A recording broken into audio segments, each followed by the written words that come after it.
I was at someone's house, and the homeowner was like, tell your brother to leave, and I'm gonna have my boys come, and they're gonna come strapped. And my brother was in the driveway. As I turned the corner, we passed each other. My brother, instead of exiting the neighborhood, had made a U-turn and parked behind a car.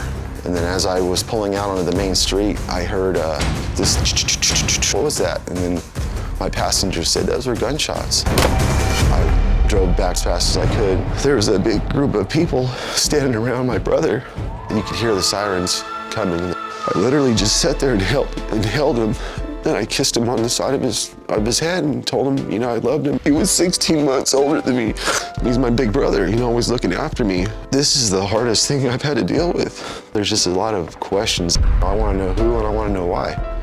I'm never going to get over losing him, but I think finding out who and why is going to help. Well, Ryan, thank you for being here, and I'm very, very sorry for your loss. What happened the night James was killed, and why do you think it happened? Well, as you saw on that tape, I was at someone's house, and he called that person. That person owed him money, and the guy said, to have him not come over here. If I have to, I'll have my boys come over, and they'll come strapped and take care of the problem. And I was like, well, not thinking what was going to happen. And so I was like, well, if he shows up, don't worry, I'll take care of it. And I was asked to take somebody else that was there out of there. On the way back, the homeowner called and said, hey, your brother's out front. My boys are on their way right now. As I turned the corner, he was pulling out of the driveway. I noticed that there was a silver car parked with its lights on, but didn't pay any attention to it. And I turned around the cul-de-sac, and I was coming down the street, and instead of him turning right and exiting, he had made a U-turn and he pulled up behind that car.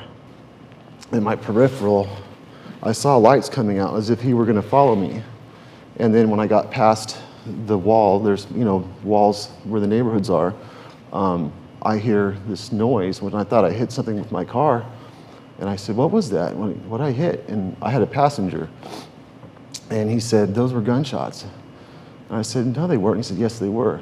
I took off driving and then made a U-turn, went back. And as I turned the corner, I saw the Fiat with all the airbags blown out of the driver's side. And I saw these people standing around. And I didn't even park. I just stopped in the middle of the road and I got out. And I saw James laying on the ground. And James is the type that, if he wrecks a car, he might, run away. So I'm like, James, get up. And he was just laying there looking up like he was confused. And his lips were the same color. Like there was no, your lips are not the same color as your face. It was just the solid same color.